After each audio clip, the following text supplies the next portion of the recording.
romance scam. Nigerian scam Who artist. lost her entire life sick Lure abroad. people into fake relationships. Such a thing. Bank account cleared. They lost nearly $1 billion over the past 3 years. Would you refuse to befriend someone who shows lots of compassion, gives you the needed attention, and is always ready to listen to you, especially when you are going through dark moments? Ma Young de Wilt admits she was lonely and went looking for a partner online, a decision that has cost her dearly. Loss of a loved one, marital issues, being subjected to extreme boredom, and even getting someone to share your problems seems impossible. So when your newly found friend on Facebook offers you the opportunity to share your problems, why refuse?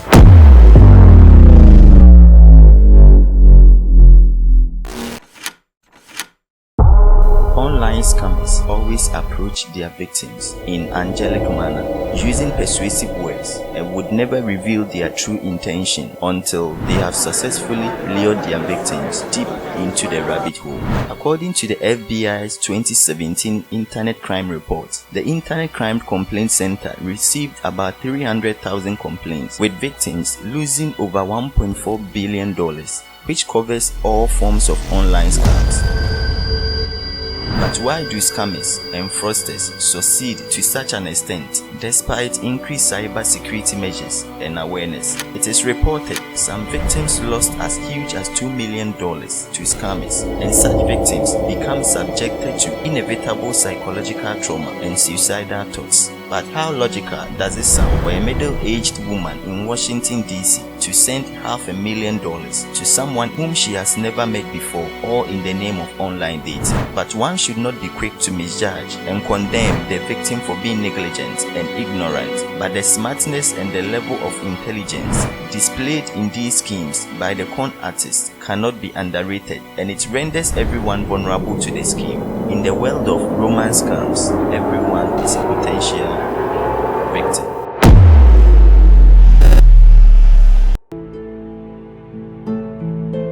Women should know. Thanks for being To here. get a greater appreciation of the evolution of fraud, however, we must look further back in time.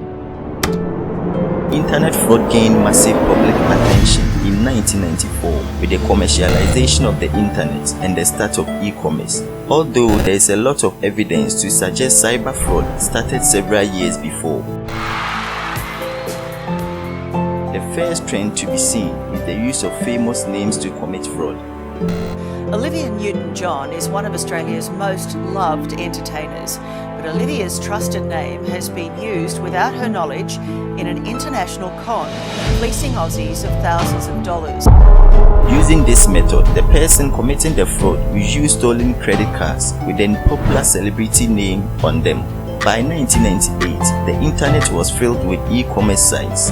Fraudsters began to set up dummy merchant sites where they could harvest their credit cards through their sites. Before the chargebacks rolled in, they would shut the doors of the website and leave the country. This highly unsophisticated plan was only successful because the internet was new and the possibility of fraud had not been considered. Since then, the online world has seen con artists try their hand at everything from full social media postings to password phishing for financial accounts. Scammers have found countless ways to get their hands on other people's money, from advanced fee scams to romance scams. The term internet fraud has become so large and comprises many forms with no promising signs of abating. However, the goal has always been the same: strictly financial gain. Through Dame Olivia's management and now had to pay $6,000 for the privilege. Management advised by email to transfer it to a Westpac bank account in Melbourne in the name of Mary Busuttil.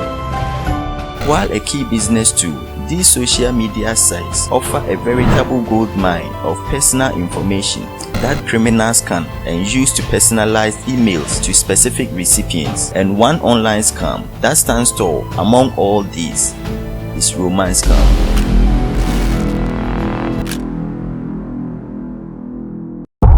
Vulnerability is the openness or susceptibility to physical or emotional harm and attack. It is the first sign that scammers look in all their victims before they can proceed to unleash their carefully crafted tactics. It is not far from the truth that retired government officials, pensioners, bereaved families, divorced couples, and depressed people remain the primary target for scammers, as these categories of people are in constant need of attention, affection, and care. This renders them highly vulnerable to the manipulation of scammers, and social media platforms such as Facebook and Instagram provide the perfect harvesting grounds for scammers to prey on these people.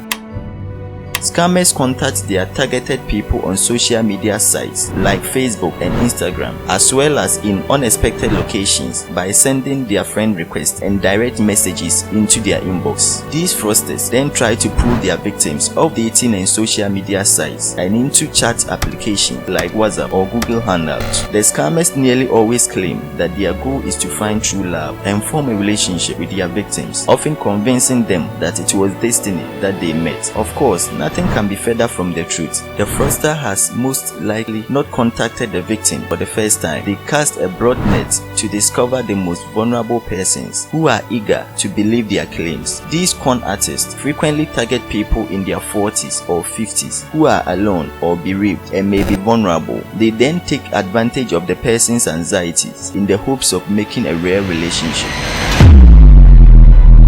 Scammers use complex tales to entice potential victims into believing their lies. They establish profiles with attractive people's images, which are usually taken from other online profiles. Pictures stolen from the social media pages of Minnesota service members are being used to scam money out of unsuspecting people looking for love. A member who has had his identity stolen more than 20 times in what authorities call a romance scam.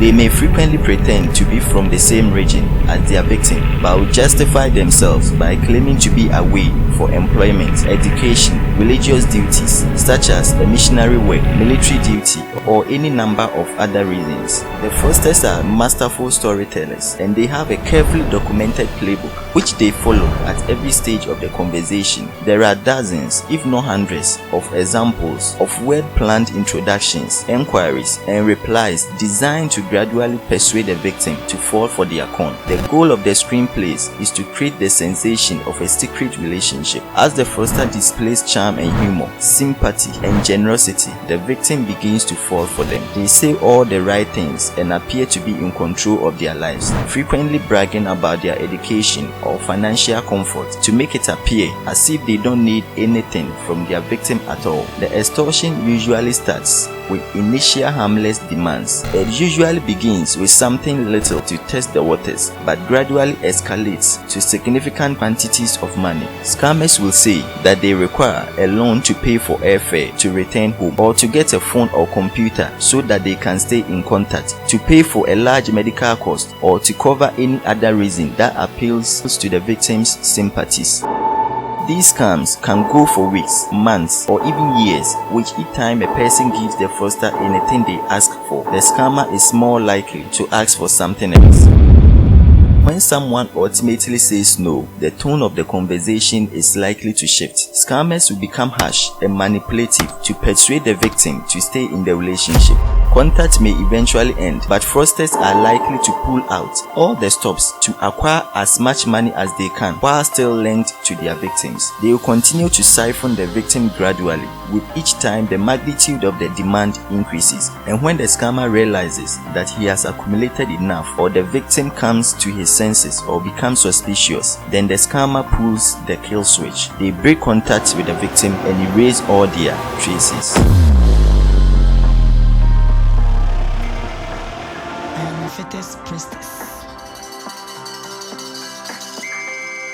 She's also a businesswoman. Cafe boys pay Nana to deliver them the power to manipulate their victims. Nana and her assistant show us how it works.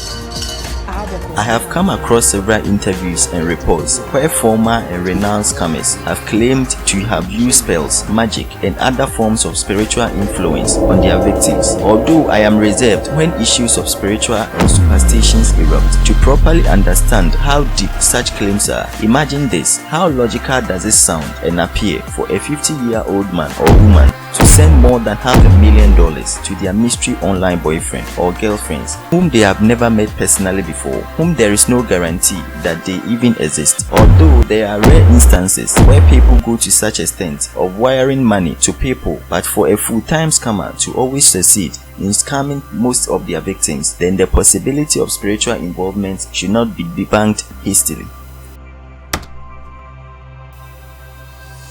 The proper and ultimate solution to avoid being scammed is to identify potential and suspicious scammers and avoid them. Keep in mind these red flags and act swiftly even before they lure you deep into the scheme.